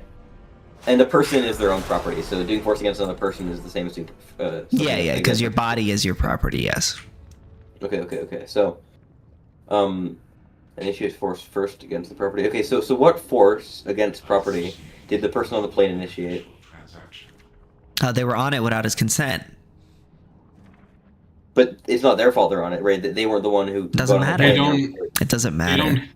They don't have to initiate force. We can say that he didn't wake up and he was internally unconscious on the plane, right? He certainly has not acted here. Has certainly not initiated a conflict or anything like that. But he's an innocent trespasser, in the words of Walter Block, right? And it changes absolutely nothing in the establishment of exclusion, right? So if a property right is defined as in relation of a right to exclude, that's going to imply that you have a right to exclude him off the plane. And presumably, if someone's sleeping in your apartment, right, and you own the apartment, you can just like decide to kick them out, right? They're on your property. Hell yeah! Fuck that single mom. Yeah. So let's say that you have like let's say that you have some like extremely malicious like owner of this apartment, and he knows that there's like a very we'll say quite angry private jet owner nearby, and he just really loves his private jet, and he doesn't like anyone else's private jet, and he's been known to like push people out of his private jet like regularly, right? And so this person decides, like, I'm just going to take this sleeping person that's in my property, and I'm going to remove them from my property, which is in my rights to do, and I'm going to remove them from my property and put them on this guy's private jet, right, which is going to be, like, parked right outside in the parking lot or whatever. And then, like, and he just does this. It seems like you're saying it's going to be entirely justified for this guy to take sleeping people from their apartment unknowingly and, like, essentially send them to their death. No. Got something to report. No? It's not Jared. He kidnapped him. Well, how did he kidnap him? Took him from your property onto someone else's property. Not only are you trespassing on their property, kind of kidnapping him. Oh, well, he never trespasses because he never, like, so the plane is parked in the parking lot of the apartment. Yeah. So first, like, he owns the parking lot, right? So presumably the plane isn't trespassing because him and the plane guy, like, they're friends or whatever. And so he's just taking people from his property and putting them onto someone else's property. But at no point does he ever, like, take the person off of his property. When he's on the plane, he's still on the plane and in the parking lot. So he's in both the plane owner's property and the apartment owner's property, right? So, like, it seems like... Yeah, you can have... Like, what's happening is... You can have property on others' property, right? It doesn't mean anything, right? So if we have, like, let's say I have a truck in another person's parking garage. Well, obviously, you have property on top of someone else's property whenever you walk on someone else's property because your body. No, let's say for example we have a what's it called? What are those things called where people park their cars? Parking lots. Parking lots. Yeah. Let's say we have an owner. I own a parking lot, right? And someone goes and parks their car there, right? And they do that. I can still trespass onto people's cars in that parking lot, even though I own the parking lot, right? If I go and take a big fat shit in one of the cars, right? I'm trespassing in my car, even though that car is on my property, right? Okay. Take a big dump. Yeah, because it's like other people's property. Okay, so presumably when this person in their bed, you would be trespassing on, or maybe not trespassing, but you would be, like, essentially interfering with their property being their body when you, like, move them from their bed, even though they're on your property. Yep. Okay. Wait, so I mean, not necessarily. No? It's not because of that, right? Like, I can use other people. Like, I am allowed to possess other human beings to exclude them from my property, right? It's not an issue. The issue comes in what is necessary to exclude them here, and one here I am certainly trespassing on the other guy's property by placing him there in the first place, and 2, me placing him like he's sleeping, right? So he's a child currently. So I wouldn't be able to harm his natural state. Wait, and I'm for sure using the. Hold on. What? How do you get from he's sleeping to like he's a child? Sleeping people are children. Wait. Well, obviously, there's gonna need to be clarification. Well, he means like they're not they're temporarily disabled. I mean, a child in the sense that they can't currently communicate their will. Okay. That's what I mean by child. So I can also say, since I am fully aware that this person, the owner of this said plane, right, is gonna, like, he pushes people out of planes, right? I'm using him as a means to push him out of this planes, right? And that would be a criminal act. Well, I just don't see like where the crime is. There's multiple different accounts, right? There's 3 different accounts, I would say. It's using the plane owner as a means to aggress against him. There is the trespassing on that guy's property as well. And then there is the forcibly removing him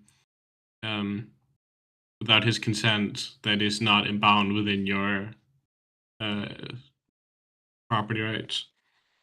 Wait, why can't you forcibly remove him without his consent from your property?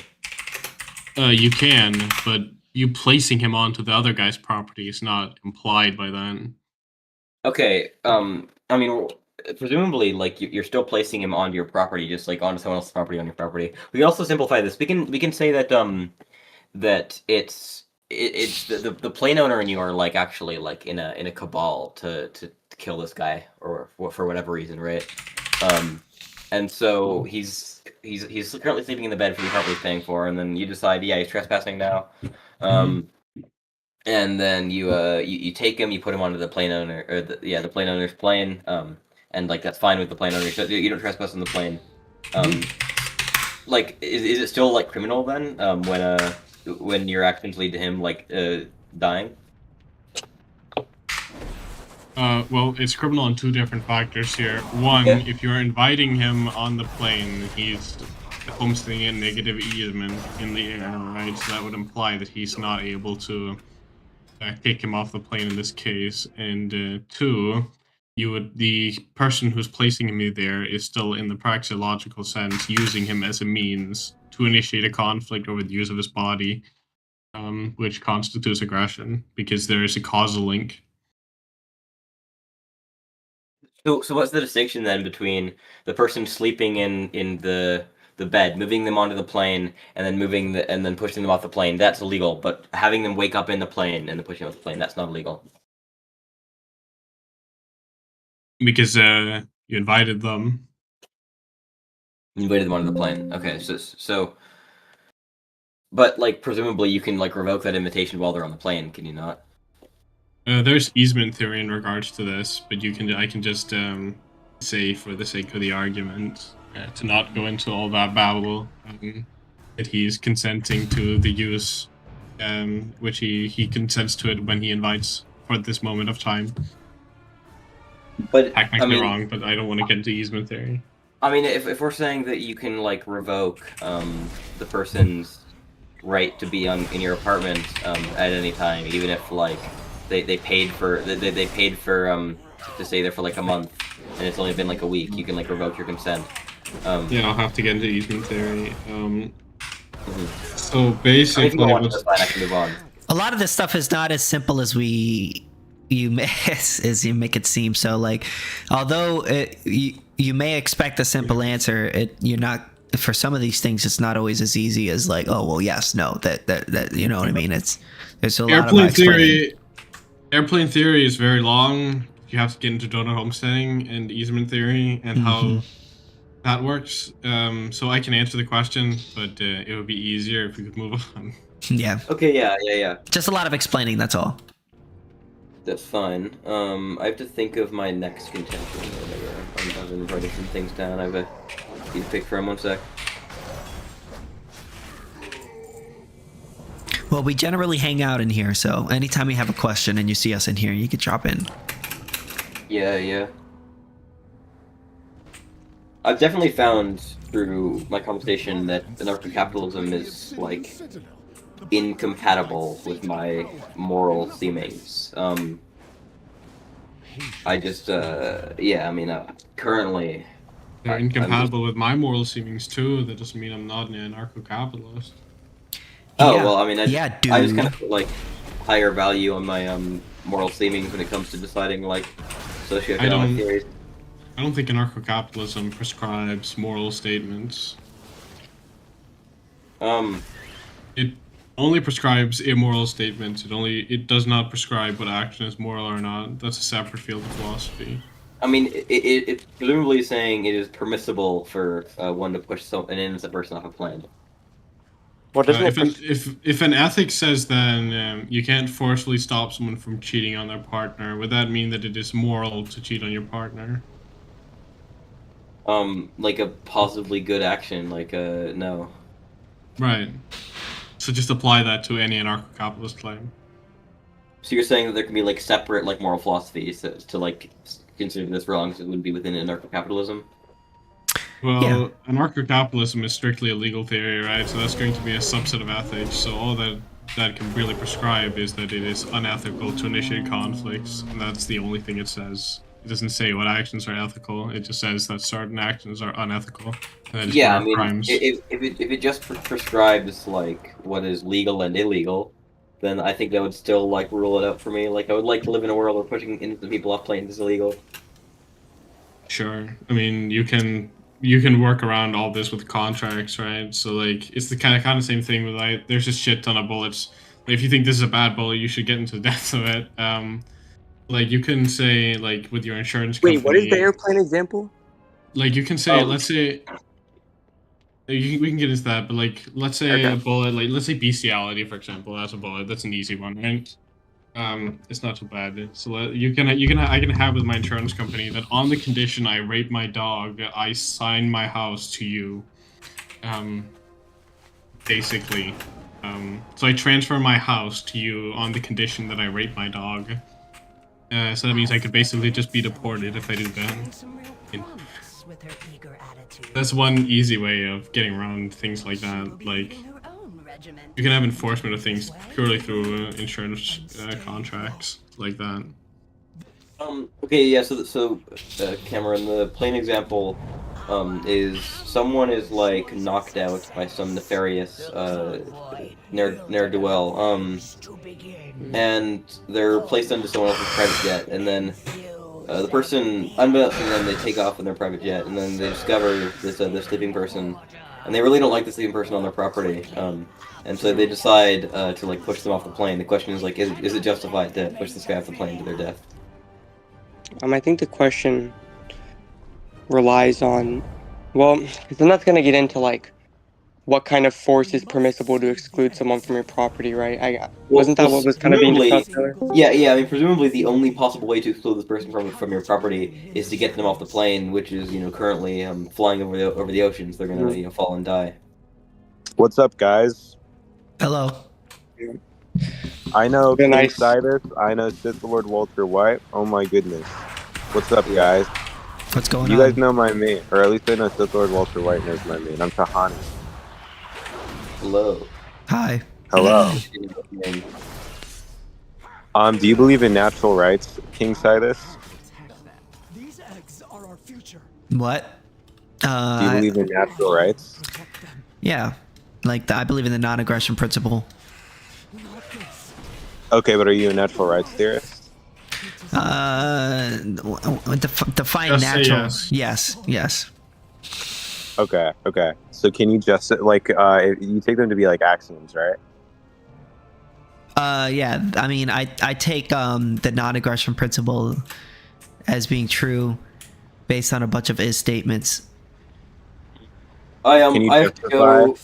It's 2 a.m. again for me. That's about the time when I have to go. So I'll talk to you guys later. Yeah. Have a good night. Bye. Yeah. Can you like morally justify the non-aggression principle? I really don't feel like doing that right now. I think I actually justified it. That's actually incredibly fair. Okay, I'm sorry. Wait, go look in the side chat. I wrote kind of long. If you want to hear like maybe anti-positive or Cam could get into it, but if you want the best like argument for it, I would recommend listening to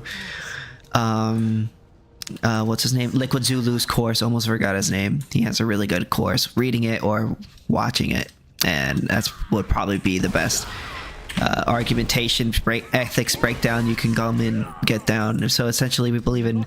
I could give you like the basic argument, essentially, if you don't mind, but try not to go too hard on me on it. What you call it? And if I say anything wrong, just be sure to let me know. Bell Delphine Defender. What? Not you. My other friend. Bell So Delphine basically, the idea of argumentation He's talking ethics. about me. Yeah, he was talking about you. What I was going to say is basically the idea of Wait, argument. who the fuck is Bell Delphine? Me. Him. Oh. Can I make the argument? Yeah, I'm so sorry. Go ahead. So argumentation ethics is essentially that whenever you make an argument, there's a certain norms that are presupposed within argumentation, and to define argumentation is when two people. Is this the fucking Hoppian conversational ethics thing? Yeah. Okay. Can we move on? This shit's boring. I mean, Is it fucking- Bro, I swear to God, fucking determinism nukes this shit. Fucking P3 in this argument, is relying on agency, right? Are we not Wait, agents? Define agent. If I'm why not would we mistaken, an accept- agent is a like a person that You acts can't- on their you own. can't- You can't win this. You can't win this. He's a determinist. I am a Okay, gotcha. determinist. You have to choose. You have to weld into a field which you can't go into. Oh, okay. Well, I'll be honest. I don't really know anything about that. So, and he knows Wait, that I don't know anything about that.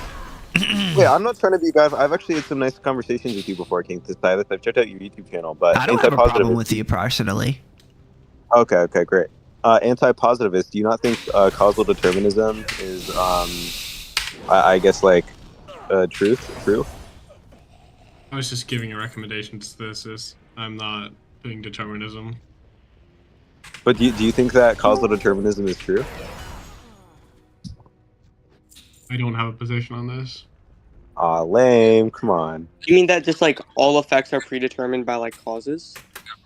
Yeah, so that, but also in respect to free will and moral agency, that your character is determined based on preconditions that arise in your upbringing, just factors that are out of your control. It's an interesting conversation, but I can't tell you one way or another. No, that's all good. Don't worry. So the argument is just that you're influenced by how you're brought up, your environment, especially when you're younger, and that's ultimately going to be those factors are going to be the determinants for your behavior in the future and whatnot. Yeah, it's nurture and nature are axioms upon which your character sits, and because these axioms are out of your control, so is the development of you as an individual. So you don't really have free will. I mean, why would I accept that it's just why would I accept the nature versus nature and nurture dichotomy? I mean, there's no dichotomy there. It's just those two things in conjunction. Okay, yeah, excuse me. I mean, so you're resting on this idea that okay, wait, no, I understand what you're saying. Okay. I mean, I just don't see why I would accept that do you have an argument for why it's the case that people, let's say people's behavior, Dragonflight, their actions are ultimately determined both, by their upbringing and then their genetics, I guess would be the nature part, right?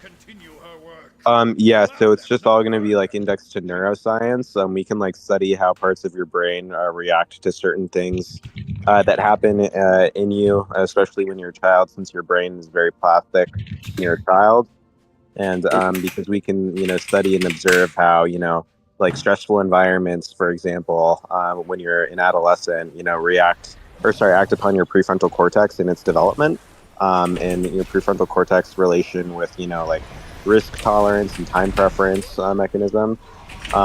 If you don't really control how things like your prefrontal cortex and other regions of your brain react to your genetics and the environment in which your brain is raised in, then yeah, you don't really get to choose your character as an adult, right?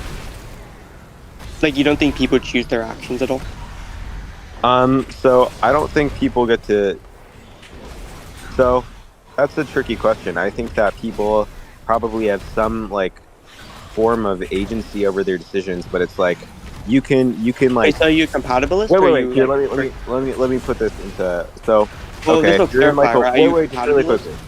quickly. I'm sorry. What? Do you know what a compatibilist is?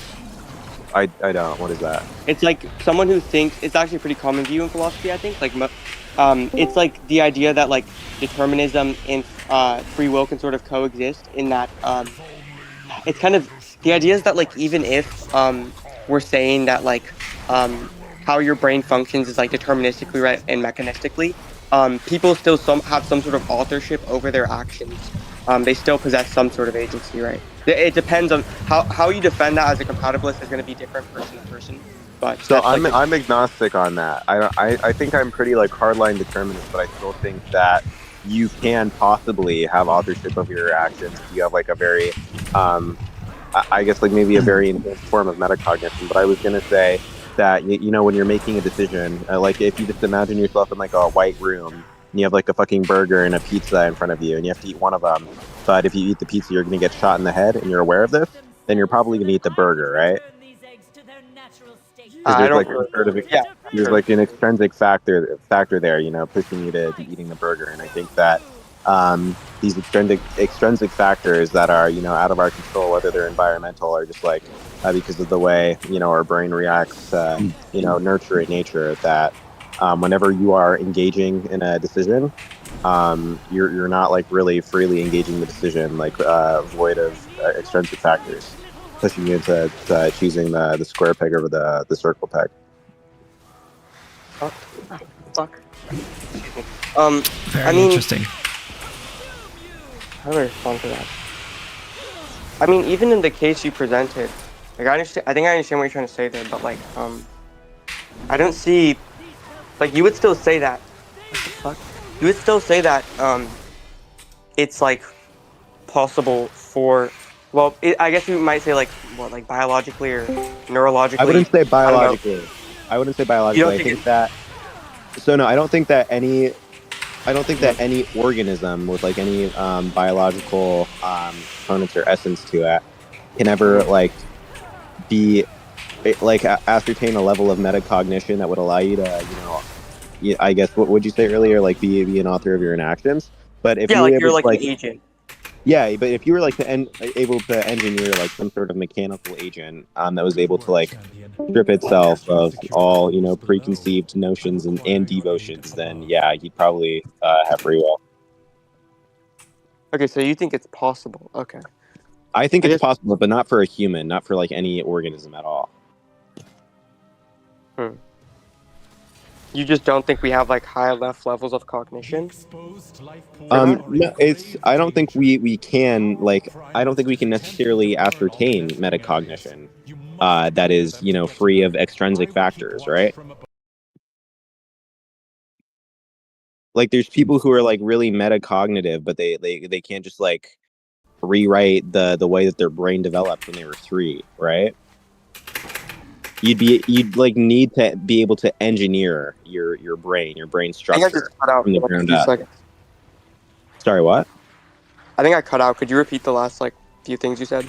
Yeah, I think you'd need to be able to engineer your brain from the ground up in order to be I guess an agent.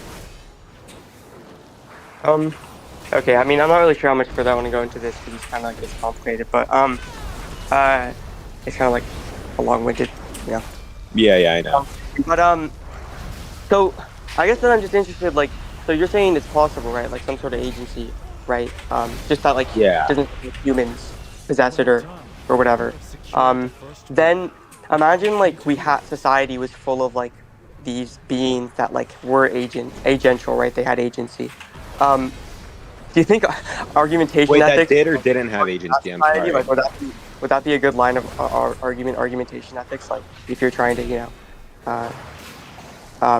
what do you call call it, like show that the NAP is like justified. Wait, I'm so sorry. Can you repeat like the middle of it? Can you just restate your whole question? Yeah. Oops, I don't know what. Okay, so imagine we were in a society where it was a bunch of these agents, right? They were walking around and interacting. Do you think like if one of them deployed like argumentation ethics, like then it would like be a good argument in that context? Like it would show that the NAP is like, Wait, aren't argumentation ethics presupposed? Hmm? Aren't argumentation ethics like a presupposition for an argument to happen? No, argumentation ethics is the argument like developed by Hoppe to talk. It talks about the presuppositions of argument, and from that it tries to demonstrate that like the NAP is justified in virtue of what it takes to justify like a claim, right? Which is argumentation. Well, yeah, but the argumentation ethics are presupposed because you can't have an argument if somebody's like coercing you for like. I'm not sure what you mean. The argumentation ethics are like argumentation. You're not going to be able to have an argument. Don't quabble over this. Sure, just say argumentation ethics is presupposed. I mean, so yeah, argumentation I'm just not ethics sure what that means. I don't know how to answer that question. The norms of argumentation, the NAP is presupposed. It's asking if the presumpts of A are presupposed. It's the same thing. Okay, well I just. Sorry, Well, I just wanted to be clear about like what. Exactly. Well, yeah, so I can't answer that question if you presuppose the conclusion.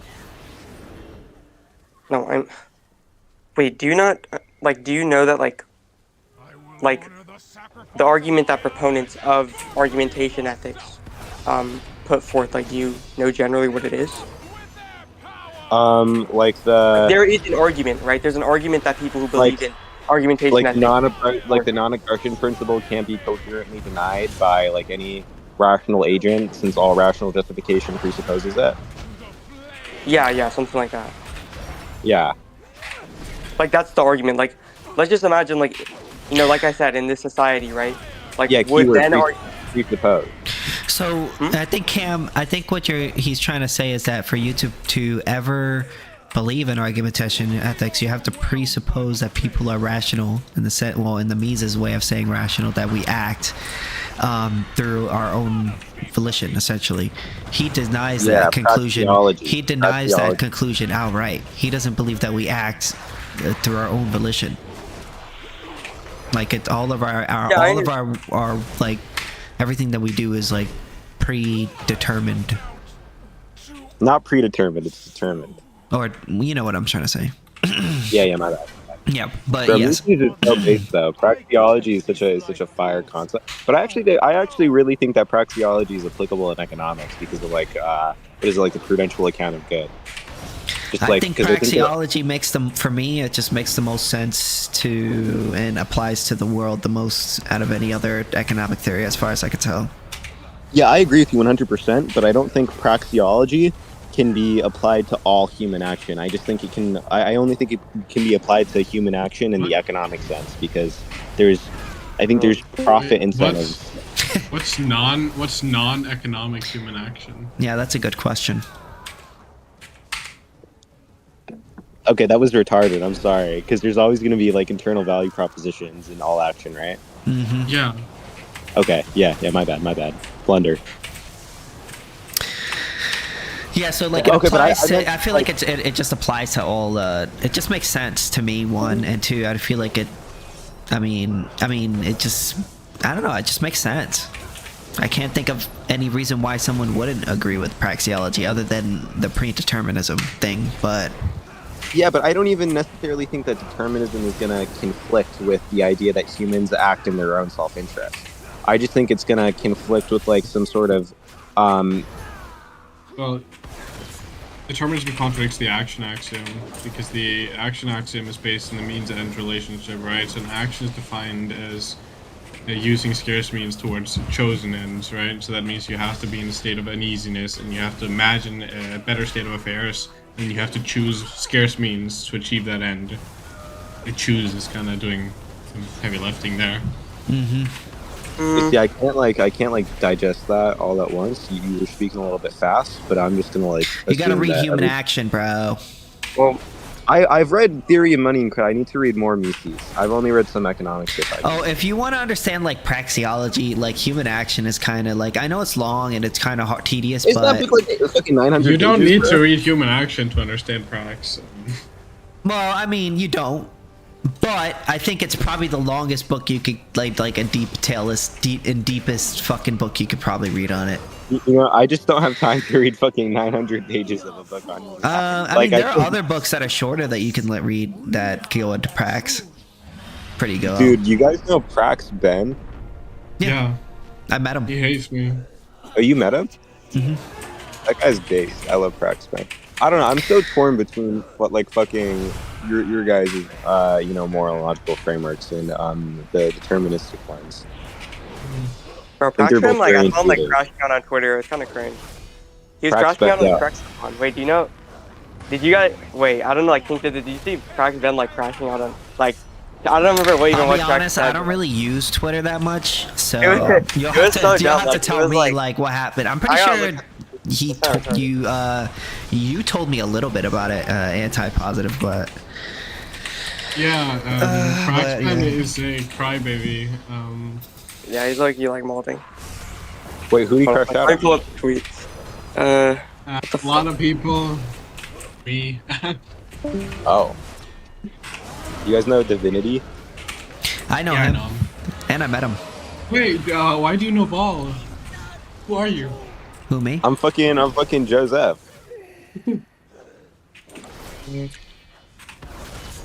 Wait, you met Divinity too? Mm-hmm. Bro, I swear all of the fucking objectivists are tapped in with each other. That's crazy. He is, Divinity's gonna get that debate with Sulu soon, apparently. What debate?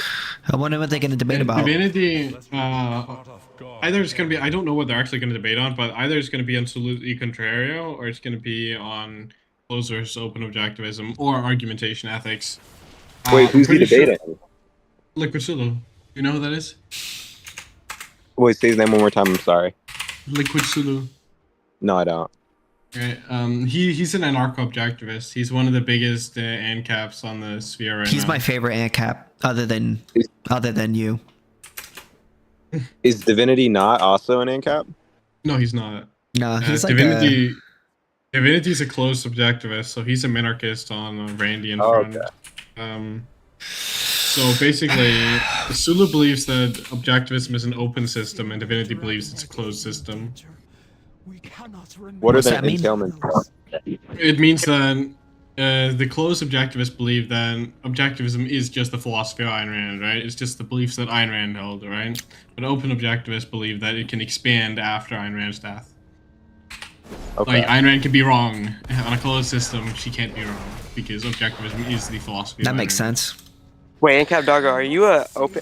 you're an objectivist, right? No. Oh, no? Oh, I thought you were. I don't use the terminology, Wait, but, like, but do you, like, agree with stuff from objectivism? Like, a lot of stuff? Or... basically, yeah. Wait, It why, could be, why don't you I just call for yourself an objectivist, then? Because I don't want to get into open-closed debate. I have no interest. I'm going to call myself a Rothbardian on metaphysics and epistemology, even though he fully agrees with Rand on it, so I can just, like... I like Rothbard better, personally. Rothbard doesn't disagree with Rand on metaphysics. What are like Rand's is her like epistemological framework just knowledge is knowing? And I don't think Rothbard ever meant... Rothbard never went into epistemology, really.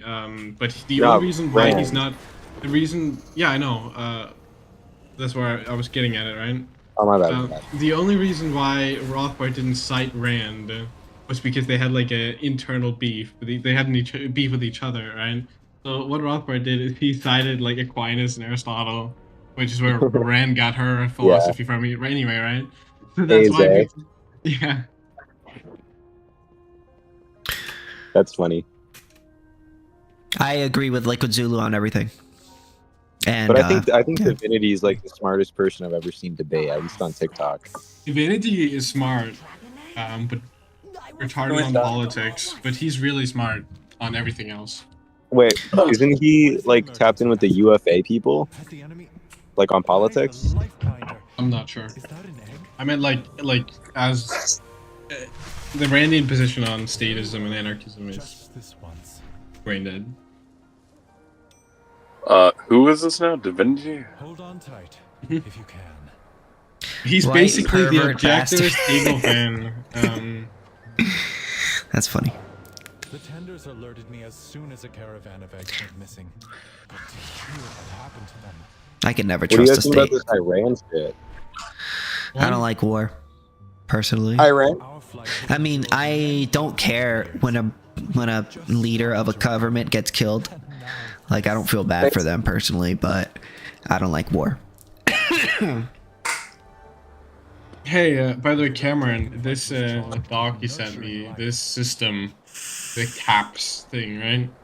It seems very system. This seems like just a different word for Bohr's PPF system. Have you read Cause No Conflict? No, what is that? It's Chris Bohr. He lays it out in the Ethics of Anarcho-Capitalism as fuck, but well, you can't see that. But there's like a short article, Cause No Conflict. I've never read that. You should read it. It's pretty short. Sure, just I hear a lot about that. I keep hearing that book. So who Divinity? Through their eyes, you make Liam. understand our calling. Is he in the server? No, he's not. I don't think so. He's in this server. He is. Huh. Wait, he's a TikToker? Was he your Yeah. thought leader? Yeah, he's a TikTok guy. Oh. He used to be in like the Omegle debates too, I think. Oh shit. What is an Omegle debate? The lore is too deep. He said the word is too deep? No, okay. Do you remember Omegle?